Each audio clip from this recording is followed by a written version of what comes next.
हाय hello नमस्कार. श्री स्वामी समर्थ. मी Amrapali Lokhande. Welcome to my YouTube channel. तर बरेच दिवस झाले मी लॉंग व्हिडिओ काय टाकला नव्हता. शॉर्ट देखील थोडेच टाकले, पण लॉंग टाकलेला नाही. 1-1.5 महिना झालं. तसंच थोडासा प्रॉब्लेम आहे घरामध्ये चालू, त्यामुळे तर मी आज त्याच प्रॉब्लेमबद्दल थोडंसं तुमच्याशी शेअर करणार आहे.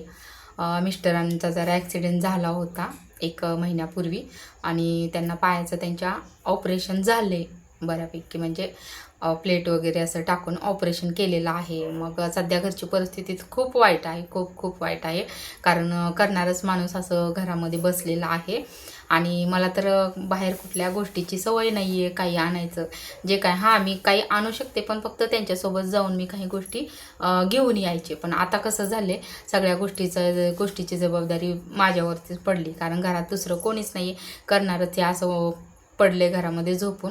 आणि राहिले आता मी आणि लहान मुलीला तर काय शाळेला जाते आणि करणार कोण आता, तर मी. तर काही प्रॉब्लेम नाही आहे, थोडंसं अवघड जाते.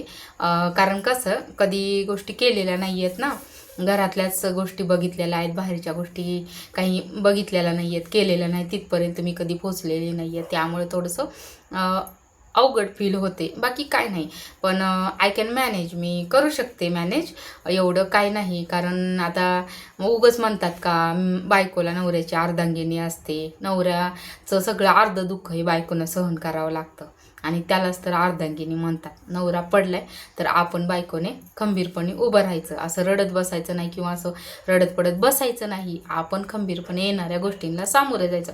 आता या गोष्टी घडल्यात तर खरं, पण आता करणार काय? आता घडल्यात तर घडल्यात, आता करणार काय? आता तर आपणच त्यासाठी उभा राहायचं असते. कारण घरात एक लहान मुलगी आहे, आपण बी असं हातपाय घालून चालत नाही आहे. आणि अशा वाईट वेळेस आपल्या जवळची लोक कुणीच साथ देत नसतात. ही खरा पॉईंट आहे, कोणच साथ देत नसते. इतर वेळी ज्यावेळेस आपल्या घरातलं माणूस चांगलं असतं, सगळ्या गोष्टी चांगल्या असतात, तेव्हा सगळी माझी असतात, आपल्या जवळ येतात, जातात, आपलं म्हणतात. पण ज्यावेळेस आपल्यावरती वाईट वेळ येते ना, तेव्हा कोणीच येत नसतं, आपल्या कोणीच गोष्टी बघत नसतं. आणि आता नेमकं तसंच झाले.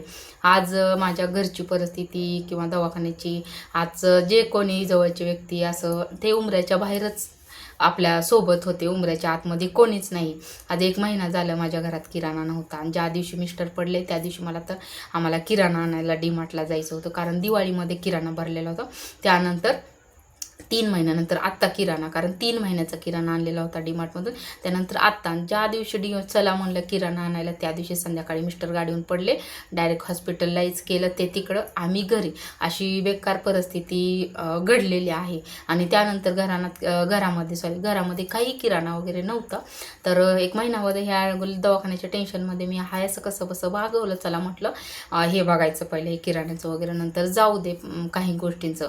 पण कसं आता घरात लहान मुलगी आणि घरातल्या किराणा वगैरे सगळ्या गोष्टी तर लागतातच ना, रेग्युलरच्या आहेत म्हणल्यावर. त्यामुळे मग चला म्हटलं, आपल्याला काही कोण विचारणार नाही की तुझ्या घरात का आहे काय नाही, भाजीपाला आहे का किंवा किराणा आहे का, तेल मीठ काय तुला आणून देऊ का, असं कोणी विचारत नसतं. ही मेन गोष्ट कोणी कधीच त्यामुळं कुठलीही गोष्ट घडली ना, त्यामुळं आपल्याला खंबीरपणे उभा राहायला लागतं. आणि तुम्हाला खरं सांगू का, स्पेशली स्त्रियांना आपल्याला कुठलीही वाईट काळी येऊ शकते. आणि कधी आलंच तर आपण खरं रडत पडत लोकांना भीक मागत बसायचं नाही. आपण स्ट्रॉंग व्हायचं, आपण स्वतः उभं राहायचं आपल्या, आणि आपण जिथं नाही तिथं जायचं आणि गोष्टी हँडल करायच्या. आपण नडायचं नाही कुठल्या गोष्टीत. आणि मला कसं येईल काय येईल, ही वेळ आलेली असते ना वाईट वेळ, ती सगळं शिकून जाते. सगळं म्हणजे माणसं शिकून जाते, सगळ्या गोष्टी ॲडजस्टमेंट करायचे शिकून जाते, वेळ मारून नेण्याचं सगळं शिकवत असते. त्यामुळं ना आपण घाबरायचं नाही. आणि मी देखील तुम्हाला खरं सांगू, मी देखील खचून गेलेली नाही आहे. कारण का आता ही वेळ आली आणि ह्याला आपण सामोरं जायचं. त्यामुळं मी हे हार मानलेली नाही आहे. कारण आता इतक्या दिवस मिस्टरांच्या जीवावर मी जगत होते, घरात मला सगळ्या गोष्टी अवेलेबल करून देत होते. आता त्यांनी पडले, त्यांच्यावर तशी वेळ आहे. आता आपण असं करून जमते का, तर नाही. आज त्यांच्या जागेवर मी उभा राहून मी सगळ्या गोष्टी हँडल करते. आणि इथून पुढे देखील जोपर्यंत बरे होतात ना, व्यवस्थित बरे होत नाही, तोपर्यंत हँडल करेन. तिथून पुढे हे करत राहीन, त्यांना साथ देत राहीन. तर बघा ना, त्यामुळं मी डीमार्टला गेले होते. मग एक दिवस वेळ मिळाला, मग डीमार्टमध्ये गेले. कारण आम्ही डीमार्टमध्ये किराणा आणतो, जरा पैशाची देखील बचत होते. काही गोष्टी अशा असतात बरेच दिवस जातात, त्यामुळं म्हणलं चला डीमार्टला गेले आणि थोडासा 1200-1300 थोडासा मला जेवढा झेपेल तेवढा मी किराणा घेऊन आलेले आहे थोडाफार. तर ज्या ज्या गोष्टी लागते त्या गोष्टी मी घेऊन आलेले आहे. मग म्हटलं चला आता ह्या गोष्टी कशा हाताळायच्या, म्हणजे कितपत वापरायच्या त्या गोष्टी, 4 दिवसात संपवायच्या का 8 दिवसात का 15 दिवसात का 2 महिने घालवायच्या, हे आपल्या हातात असतं. तर मी ज्या काही किराणाच्या गोष्टी आणलेत ना त्या मी योग्य तेच वापर करत असते. 2-2, 3-3 महिने माझा त्याचा वापर होतो संपूर्ण गोष्टीचा. असं लगेचच आणले आणि संपूर्ण लगेच संपवायचं असं नसते.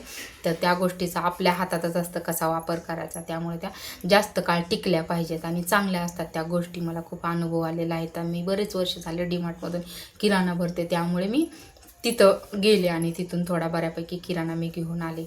आणि खरं सांगू का, कोणी कोणाचं नसतं, त्यामुळं डिपेंड कोणावर कधी राहायचं नाही. आणि कशा आपल्या आयुष्यामध्ये कशा वेळा येतील ते कोणाच्या हातात नसतं, ते सांगता येत नाही. त्यामुळे आपण खंबीरपणे उभा राहायचं. आणि महत्त्वाची गोष्ट तर आपण खरंच कुणाची अपेक्षा करायची नाही. कारण जो व्यक्ती आपण स्वतः कुणाची अपेक्षा करत नाही ना, तोच खरा व्यक्ती, त्यालाच जगणं म्हणतात.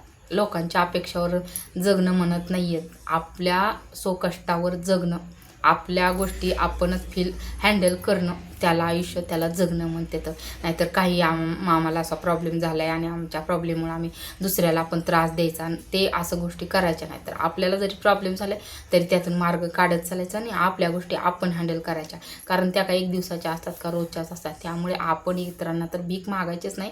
आणि लोक तरी 1-2 वेळेस करतील, तिसऱ्या वेळेस नाकडोळं मोडतील. त्यामुळे ना अशा वाईट वेळेत ना आपण खंबीर उभा राहायचं, आपण गोष्टींना फेस करायचं. आणि स्पेशली स्त्रियांनी, कारण घरातलं करता माणूस जर असा बसला ना तर खूप वाईट परिस्थिती असते घरातल्यांची, त्यांच्या फॅमिलीची पूर्ण. आज तशीच आमची आहे बऱ्यापैकी, तरी पण बऱ्यापैकी थोडीशी आहे बेटर म्हणायचं. काही गोष्टी जसं देवाने या गोष्टी म्हणजे हे दिलं होतं संकट, तर त्या संकटातून मार्ग काढण्याचा देखील त्यांनी रस्ता दाखवलेला आहे स्वामींनी. त्याच्याबद्दल खरंच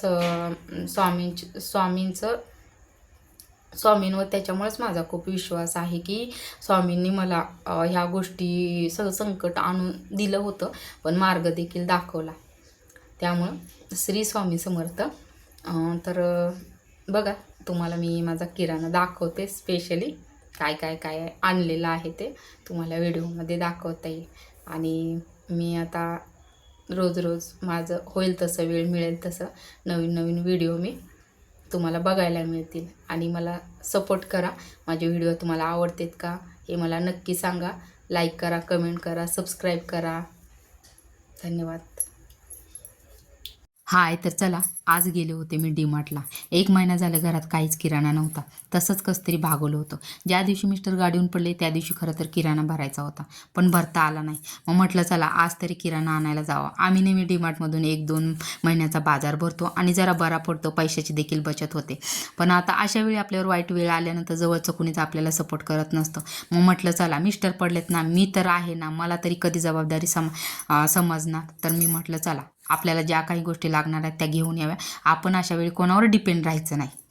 तर हे बघा, हे सगळं डीमार्टमधून मी किराणा आणलेला आहे, लागल तेवढा.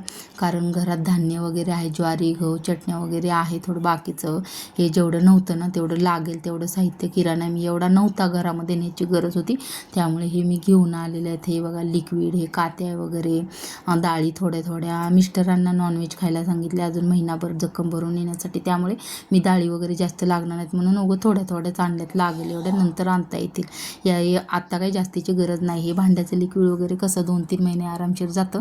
साबणापेक्षा ना हेच बरं खरं लिक्विड. हे काते पण हे 2-3 महिने हे आरामशीर जातात. खूप छान काते वगैरे सगळं आहेत. मी ह्याचा नेहमी वापर करते, त्यामुळे लागेल तेवढं मी साहित्य आणलेलं आहे. हे बघा, आणि साबणापेक्षा कसं हे लिक्विड परवडतं. बाय जेवढंच घेता येतं. तर ह्या सगळ्या वस्तू मी आणलेत. चलो बाय.